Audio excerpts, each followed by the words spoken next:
là. Bonjour. Bonjour Steve. Ça va? Ça va très bien, toi? Il me semble que ça va. Ça va d'aller. Oui. Disons que je suis moins optimiste que Louis au niveau de la température. Il parlait, il y a tout le monde qui était dehors et qui souriait. Moi, c'était pas mon cas dans mon auto. Pour venir ici, c'était assez difficile.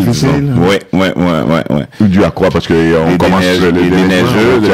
Tu t'es retrouvé à l'arrière. Et aussi, il semble obligé d'attendre, là, de faire du sur place. En effet, puis il semble que même si on est à la fin de l'hiver, et il a neigé beaucoup, les gens sont encore surpris d'une neige qui tombe. Donc, ils conduisent plus lentement, ils ont les deux mains sur le volant, ils sont très près de leur volant. Comme si c'était en avoir fini avec, là. Tu comprends? Comme si ça revenait, mais, et pourtant, ça revient pas, ça s'en va. Il va s'en aller. Donc, quelle frustration dans mon auto. Je m'assois à côté de lui tantôt pour avoir un peu plus de sourire, disons. On va parler de quoi aujourd'hui, Greg, là? La semaine passée, on parlait de, justement, problématiques au niveau économique de notre communauté. On va parler au sens large de consommer haïtien. Pourquoi on parle de ça? Tu parlais de Cobb tout à l'heure. On a une relation très ambivalente avec l'argent. Elle n'est pas assumée, notre relation avec l'argent. Ce qu'on essaie de faire maintenant, c'est de mettre... J'ai l'impression pourquoi on n'en a pas, c'est parce qu'on veut toujours le cacher, l'argent. Oh, l'argent aime le grand air, là. Aime se faire voir. En effet, mais c'est culturel. C'est culturel beaucoup aussi, hein. Je rentrerai pas dans les grandes théories, mais nous sommes de descendance catholique souvent, et les catholiques et l'argent, la relation est difficile. On est né pour un petit pain et tout ça. Bon, on n'ira pas loin comme ça, mais ça part de là aussi. En cela, nous approchons des Québécois, là. Il me semble que nous sommes très similaires au niveau de ça. Regardez, les Québécois aiment les gens plus humbles, qui sont moins assumés. Comme Céline, bien qu'elle est riche comme Crésus, elle n'a pas l'air... Elle fait attention. Elle fait attention, justement, de pas démontrer sa richesse ostentatoire et tout ça. Elle aurait tout le Québec sur le dos, là. En effet, vous regardez, regardez la mère de Jean-Pascal. Qu'est-ce qu'ils aiment pas de Jean-Pascal? C'est justement que il est assumé dans son amour de l'argent et dans son amour du succès en tant que tel. Donc, bon. Bref. Parlons consommons haïtien. C'est une initiative qui a été mise de l'avant par un groupe d'entrepreneurs et de professionnels de la communauté haïtienne qui veulent favoriser les transactions intra-communauté. Steve, il est pas convaincu, on dirait Steve. Pas trop, là. Le pourquoi de ça? Mais le but, c'est de sensibiliser le consommateur à l'importance de faire affaire dans sa communauté.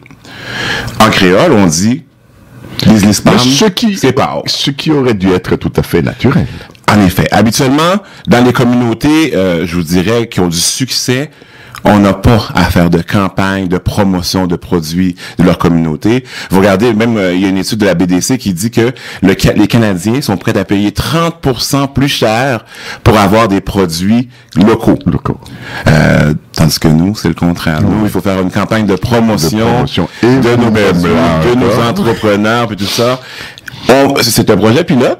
Mais ce qu'on veut faire, c'est mettre de l'avant justement les entrepreneurs de la communauté, les professionnels de la communauté et ceux qui réussissent avec les moyens du bord, avec une bonne éducation, un bon service à la clientèle, qui réussissent à nous amener une nouvelle économie en tant que telle. Bon, pourquoi on parle de ça? Pourquoi c'est important de parler de ça? Première chose. En ce moment précis. Oui. Quelques statistiques. En 2001, je sais que c'est vieux, mais suivez-moi, le taux de chômage des jeunes noirs de 25 à 44 ans était 2 fois supérieur à ceux des Montréalais dans leur ensemble. C'est en 2001. En 2006, le taux de chômage de la population noire était de 17,1%. Là, on va comparer. 17,1% en soi, ça veut rien dire. Le taux de chômage de la population québécoise dans l'ensemble était de 8,2% à la même période. La population juive, qu'on aime citer pour son succès, son entrepreneuriat et tout ça, son taux de chômage était de 7,2%. Sur le plan de la scolarité, donc on dit, bon, techniquement, si tu vas à l'école, tu apprends, tu devrais performer mieux. Ils disent que la population noire a un taux de diplomation similaire à celui de la société d'accueil ou de la population québécoise en général. Donc, techniquement, elle devrait être employée, cette population-là, si elle est à compétence égale, à scolarité égale, elle devrait être employée. Définitivement, oui. Mais tel n'est pas le cas. Elle l'est moins. Là, on revient, on parle d'argent encore. Le revenu moyen de la population noire en 2006 était de 22 822. Et le revenu médian de 18 071. Encore là, si c'est pas comparé à un autre chiffre, ça veut rien dire. Celui de la population globale québécoise, le revenu était de 32 074 et de 24 430 pour le revenu médian. C'est toute une différence. Pourquoi je dis ça? Ce qu'on dit maintenant, c'est que nous avons un taux de chômage supérieur pour une éducation qui est similaire et nous avons un revenu inférieur de 10 000 $ par année. Quel est l'impact de ça? Ben, depuis un certain temps, on voit une pullulation de nouvelles entreprises dans la communauté haïtienne. Graduellement, les jeunes ont commencé à arrêter d'écouter leurs parents au niveau des professions libérales et de plus en plus d'entre eux partent leur propre entreprise. La difficulté qu'ils ont, par exemple, c'est qu'elles ne sont pas connues. Il n'y a pas un lieu de promotion de ces entreprises-là pour assurer le succès éventuel de ces entreprises-là. Donc, la campagne, elle veut mettre ça de l'avant. On parle de marché, on parle de casse-croûte dans le passé. Maintenant, il y a beaucoup d'entrepreneurs de la communauté qui parlent des services de traiteurs. Il y a des notaires, il y a des firmes de comptabilité et finance. Il y a des jeunes femmes qui se lancent dans la fabrication et dans la mode. Il y a des pharmacies dans une communauté. Oui. Ces entrepreneurs-là, ils gagnent à être connus et c'est ce que la campagne veut faire, les faire connaître. Donc, ce qu'on a fait, c'est que au mois de mars, on sensibilise les gens et en même temps, on demande aux entrepreneurs de la communauté de s'inscrire sur notre site web. Ce site web-là va créer un répertoire d'entreprises de la communauté. Ensuite, on va rencontrer chacun de ces entrepreneurs-là, les sensibiliser, sur une des choses qui est très difficile dans notre communauté et que nos consommateurs exigent, comme tout consommateur, et le service à la clientèle, le sourire, bien recevoir le client, ces choses-là. Et ensuite, au mois de mai, on fait une campagne de promotion massive de ces entrepreneurs-là, radio, web, Facebook, pour les faire connaître et pour éventuellement générer 100 000 $ de nouvelles transactions. Steve me regarde, il n'est pas convaincu. Non, peut-être que, parce qu'il n'y a pas, je sais, oui, c'est sûr que je ne suis pas, j'ai l'air de n'être pas trop convaincu. C'est peut-être aussi, il n'y a pas eu cet effort-là, tel que tu me le dévoiles là, qui a été mis en vue de mettre en commun nos ressources. Voilà. Oui. Actuellement, il y a plus d'une centaine d'entrepreneurs qui ont répondu à l'appel, qui se sont inscrits.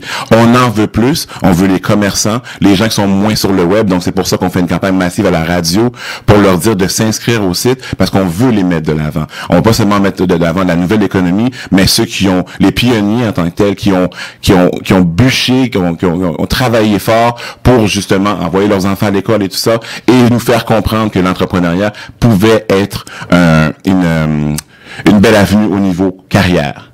Donc, c'est pour ça, Steve, je t'invite à aller sur notre site qui est le www.projetch.com et inscrire tes commerces en tant que tel pour qu'on puisse mettre de l'avant la communauté. Pourquoi on fait ça encore? Consommer à l'extérieur d'une communauté, ça a un prix.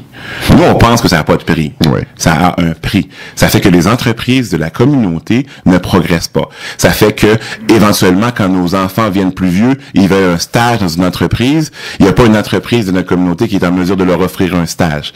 Ça fait que, lorsqu'on veut, on veut développer des projets en tant que tels, il n'y a pas d'entreprises qui ont les reins assez solides pour offrir de la commandite. Les accompagner, oui. Donc, tout ça fait que notre économie reste de subsistance. C'est une petite économie qui permet de faire vivre une personne, deux personnes, mais jamais assez pour avoir un impact sur quoi? Sur le taux de chômage de la communauté. On regarde les communautés au Québec, les PME procurent le tiers des emplois ici. Donc, techniquement nos PME si nous les supportons et leur permettre de devenir justement des PME, parce que c'est plus des PPE, des petites entreprises, leur permettre de devenir des PME font que ces gens-là vont pouvoir être des acteurs de changement dans la communauté, contribuer, investir, développer notre économie et réduire notre taux de chômage. Moi, je suis tout oreille. J'écoute. Il y a des campagnes comme celle-là qui ont été faites aux États-Unis, dont une en 2009 dans le Haywood County aux États-Unis. Puis ils parlaient de combien de fois le dollar tournait dans la communauté. Puis ils ont fait une action concertée, puis ils ont vu que plus le dollar tournait dans la communauté. Qu'est-ce qu'on faisait par tourner? On va dire comme, vous faites votre essence chez un commerçant local. Ce commerçant-là va dans une épicerie locale. Oui. L'épicier va dans un tailleur local. D'ailleurs local et tout ça, puis l'argent reste dans la communauté, puis il roule. C'est bénéfique pour la communauté. Nous avons des secteurs névralgiques où nous sommes absents. Par exemple, on aime notre petit poule, on aime notre griot, mais je suis pas sûr qu'on a d'abattoir. Non, je suis pas sûr. Non. Je suis pas sûr qu'on a de boucherie. Corrige-moi si j'ai tort, mais je suis pas sûr. Non. On aime beaucoup les fruits. Oui. Beaucoup les fruits, mais nous n'avons pas de fruiterie. Nous sommes très friands même d'une certaine fruiterie que 80% de son chiffre d'affaires provient de nous. De nous, c'est vrai. Ensuite de ça, nous aimons les autos.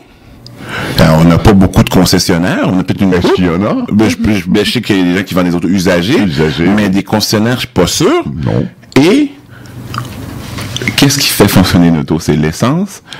On n'a pas de franchise Petro-Canada ni SO. Et pourtant, on peut l'acheter. Donc, ces secteurs-là font que, même avec une action concertée, il est difficile que le dollar tourne dans la communauté parce qu'il y a des choses de base que nous avons besoin que nous n'avons pas. Donc, il faut concerter le consommateur, concerter l'entrepreneur, faire que la relation entre les deux soit plus en symbiose pour que l'un progresse, pour que les deux, que l'un aide l'autre à progresser, et ensuite, cette route-là revient et aide le consommateur. Donc, c'est une roue qui tourne. Oui, définitivement. À la base, par exemple, on va s'attaquer aussi à la confiance, au service à la clientèle, à la confiance que nous avons l'un avec l'autre. Faire affaire avec quelqu'un de la communauté peut être et doit être bénéfique pour chacun. C'est ce que nous voulons mettre de l'avant. Donc, pendant le mois de mai... C'est ce qu'on veut mettre de l'avant. Vous allez voir une campagne massive de promotion, mais pour faire ça, il faut que nous ayons le maximum d'entrepreneurs qui s'inscrivent. Qu'est-ce que tu penses de ça, Sheila, toi? On regarde, on a déjà, comme je dis, on a déjà une centaine d'entrepreneurs qui se sont inscrits. Malheureusement ou heureusement, l'appétit vient en mangeant. On en veut plus. On veut voir plus d'entrepreneurs. On veut les rencontrer partout où ils sont sur le territoire montréalais pour pouvoir les mettre de l'avant, démontrer la grande diversité entrepreneuriale qu'il y a dans la communauté et ainsi rendre ça bénéfique pour nous tous. Donc, je vous ai parlé du site web qui est le www.projetch.com. Il y a aussi une page web qui est le www.facebook.com/projetch et un numéro de téléphone si vous voulez avoir plus d'informations qui est le 438-887-4722. Mais tu es conscient, Greg, que ce n'est pas une petite entreprise. C'est un projet pilote, en effet. Je veux dire, je suis pas tout seul, on a une équipe de 8 là-dedans, et d'autres gens qui nous aident. Nous faisons ça comme un projet pilote parce que nous voulons démontrer que c'est possible. Donc, on utilise une période d'1 mois. Parce que c'est pas évident, là, cette demande-là, ce souhait-là, ce rêve-là, c'est pas évident, il faut le créer, quoi. Personne n'est pas conscient que ça s'imposait, quoi. Non, c'est ça. Il faut sensibiliser, et aussi, il faut penser aussi. Moi, je pense... Mais justement, je parle... Bon, c'est sûr qu'il faut en parler, mais quel besoin de sensibilisation? Mais parce que, à tort ou à raison, nous avons une absence de confiance et des fois, le service à la clientèle est un peu désuet. Donc, je peux comprendre le consommateur qui se dit non. Des fois, le prix est plus cher parce que justement, il n'y a pas comment on appelle ça? D'achat en gros. Plusieurs commerçants achètent individuellement des fournisseurs. Oui. Donc, ils n'ont pas d'économie, c'est le mot que je cherchais, des économies d'échelle. Donc, leurs prix sont plus élevés. Donc, vous devez payer plus cher et en plus, le service n'est pas là des fois. Donc, faut aller à l'encontre de ça, expliquer c'est quoi l'économie, expliquer c'est quoi avoir un bon sens des affaires et expliquer justement pourquoi c'est important. C'est pas un choix que nous avons, malheureusement. On peut faire ça. On peut dire, bon, on consomme... consommer, c'est choisir. Hein. On peut décider qu'on consomme n'importe où et tout ça, mais il y a une répercussion à ça, il y a un prix à payer à ça. Lorsque vos enfants veulent un stage, par exemple, moi, je me rappelle quand je suis au cégep, je voulais un stage en commerce international et ça a été très difficile pour moi de le trouver. Techniquement, si on avait un regroupement d'entreprises qui envoient des containers en Haïti, par exemple, ben à ce moment-là, mon stage aurait été très simple à trouver, j'aurais été frappé à cette porte-là. Donc, c'est ça le prix à payer à long terme, que nous ne nous regroupons pas économiquement en tant que tel. C'est un énorme défi, mais nous y croyons. Et aussi, avec l'Internet, ça facilite les choses. On veut une masse critique qui supporte le projet pour démontrer la capacité de faire affaire économiquement ensemble. Bon, oui, on est en économie, on parle de regroupement économique, mais nous ne nous regroupons pas en rien du tout, là. Mais socialement parlant, nous ne sommes presque pas, on dirait même qu'on n'est pas une communauté, là. Exactement. Nous avons des beaux exemples individuels, mais les exemples individuels, ils vont jusqu'à un certain niveau.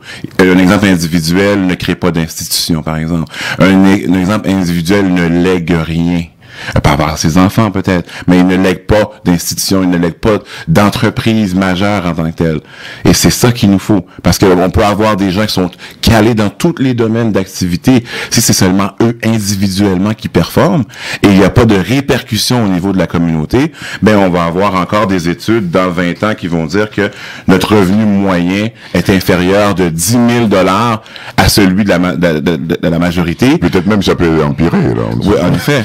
Et quand on va se dire que c'est une situation qui est inacceptable, à ce moment-là, on va prendre les outils, on va prendre les solutions, on va amener les solutions à ces problèmes-là et on va commencer à progresser. Il faut souhaiter qu'il n'y ait pas des gens qui se réjouissent de cette situation-là, qui bien se sûr. complaisent là-dedans. Bien sûr qu'il y en a. Écoutez, les commerçants de d'autres communautés, les entrepreneurs d'autres communautés qui bénéficient de notre pouvoir d'achat se réjouissent. Je parlais à l'intérieur de cette communauté. Oui, mais bon. À l'intérieur même de notre communauté.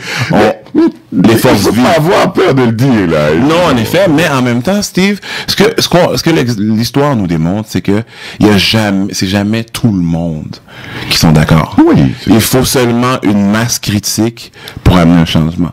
On n'a pas besoin de convaincre tout le monde. Je marche avec toi. Bon. Je marche avec toi. Alors, Marcel, la campagne débute, ça va courir de non, on va essayer, terminer le 22 pour les inscriptions. Là. Oui. Pour les inscriptions, on accepte toujours des nouveaux entrepreneurs et tout ça. La campagne, c'est du 1er au 31 mai. 2014, et comme je vous dis, on veut générer 100 000 $ de nouvelles transactions. Comment qu'on fait ça? Quand un consommateur va voir un commerçant, on lui dit de dire « Business Pam sépare ».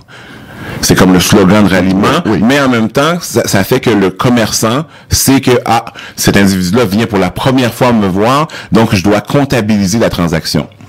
Puis après ça, on va passer avec notre grille de vérification à travers toutes ces factures-là qui ont été comptabilisées, et on veut qu'il y ait 100 000 $ de nouvelles transactions qui sont générées. Si on peut générer 100 000 $ de transactions en un mois, Steve, c'est peu dire ce qu'on peut faire à l'année longue. Voilà, mesdames, messieurs, bien, c'était un gars excellent qui sera là encore pour quelques minutes.